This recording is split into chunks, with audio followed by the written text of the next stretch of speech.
今回は WPL 用のスペアバッテリーと自作ルーフ LED、無線スイッチをやっていきます。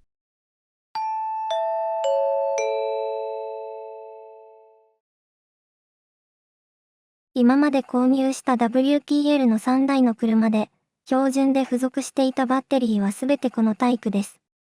共通して、サイズが 14500×2 本、容量が 500mAh です。3.7V のリチウムイオン電池を直列に配列して、7.4V が必要な電圧となっています。バッテリーのスペアを探していたところ、激安の14500を見つけたので購入してみました。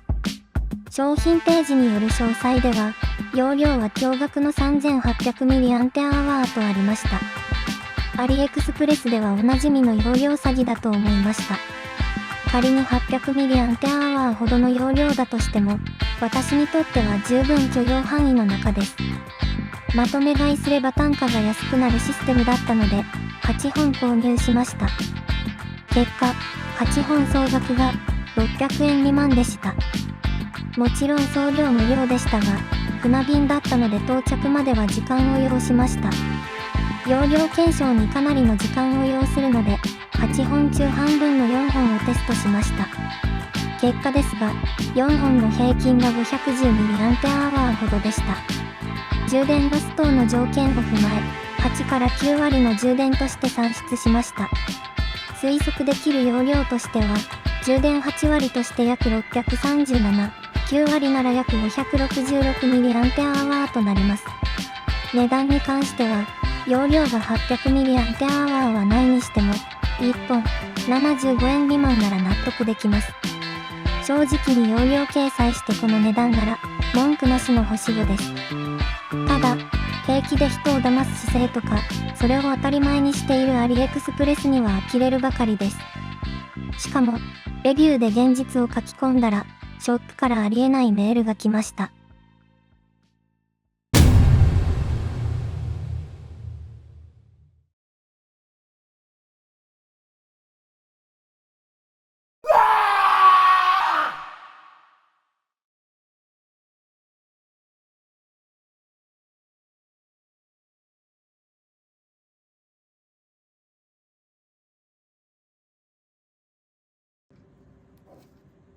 標準バッテリーから外側の PVC チューブを1枚外した状態です。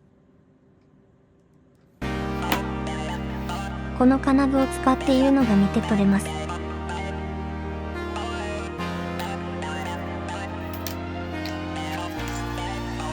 50mm と 70mm の PVC チューブを用意しました。実際は 45mm くらいが良いと思います。70mm も少し大きめでしたが、ワイヤの太さも影響します。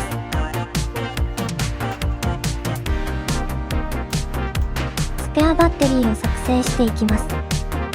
車体側、純正のコネクターをそのまま使うので、同じ規格のコネクターを用意しました。最終的にはこんな感じで仕上がります。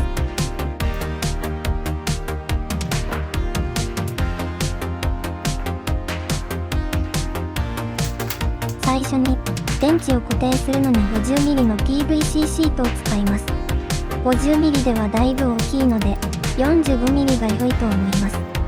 収縮させるのにドライヤーを使いました。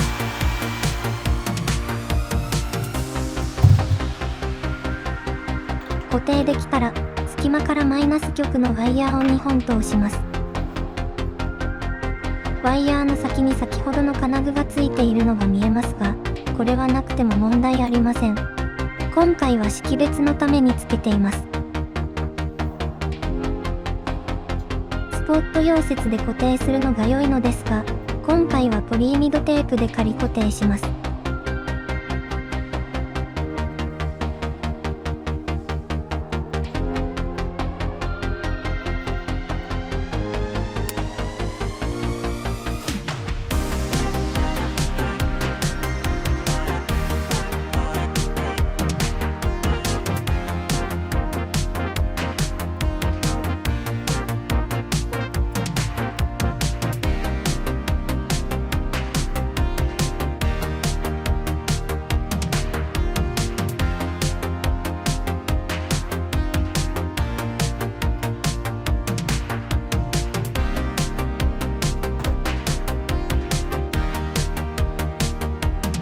グラス側もテープで同様に仮固定します。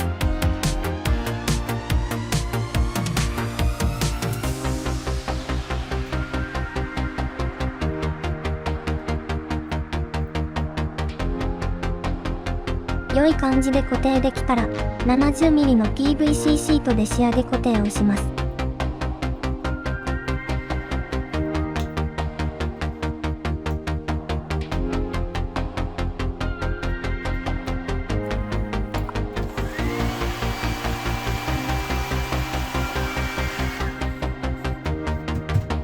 はい、こんな感じです。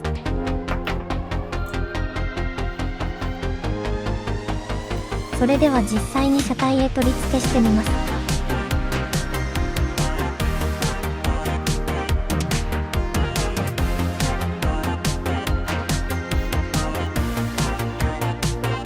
無事に動作してよかったです。映像はありませんが、走りに関して何も問題はありません。単価も安く、難しい作業もないので、興味のある方のお役に立てば幸いです。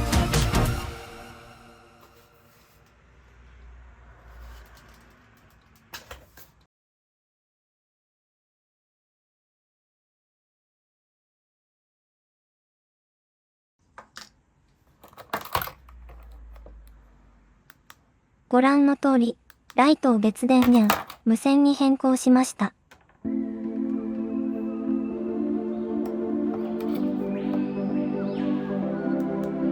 この場合、ライトとは、ヘッドライト、フォグ、ルーフライトを指します。リアに見えている100均で見つけたボックスに、バッテリーと受信機を格納しています。受信機は後で出てきますが、待機電力が必要なモジュールなので電源スイッチをつけています。ルーフライトは以前作ったサイドガードの残ったアングルをベースにしています。3mm の白色、フラットヘッド LED を採用して脱着可能にしています。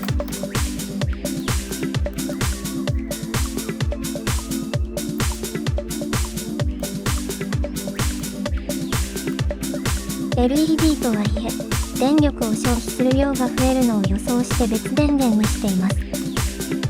この無線モジュールを採用すれば、今回のように LED ではなく、2スピードギアボックスのカーブを無線操作することも可能になるのではと考えています。見えている電池は502535のリチウムイオン電池です。このボックスは18650も収容可能なサイズなので、目的に応じて変更が可能です。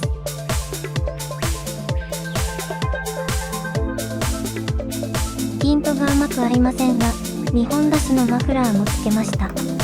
ちなみにですが、素材は100均の黒いストローです。純正バッテリーの格納蓋に干渉しない位置に取り付けました。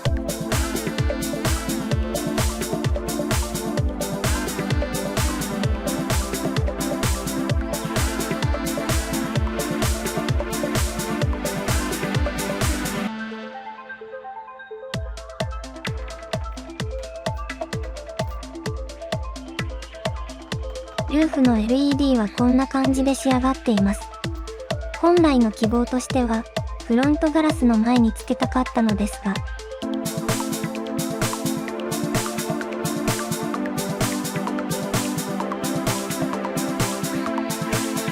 今回のワイヤレスリレーとそのスイッチです。スイッチの電池は最初から内蔵されていて、購入時の価格は200円から400円程度でした。モードの概念があり、スイッチを押している時の2点灯とか4モード以上を確認しています。良かった点として、1、サイズが小さいのでラジコンの内部に格納できる。2、低電圧で反応する。今回は 3.7V のリチウムイオン電池で反応。3、価格が安かった。購入時。価格は各ショットとセール中などの条件で変動するので注意が必要です。本体がバッテリー直結の場合、待機電力で残量が減ります。使う際に接続するか、電源スイッチを挟むことをお勧めします。C64-1の基板的に、狭い空間でも502535のリチウムイオン電池と受信機は入りました。高いプロポと受信機を購入せずとも、こんな拡張の方法もいかがですか？先述しましたが、考えようによっては面白い使い方ができると思います。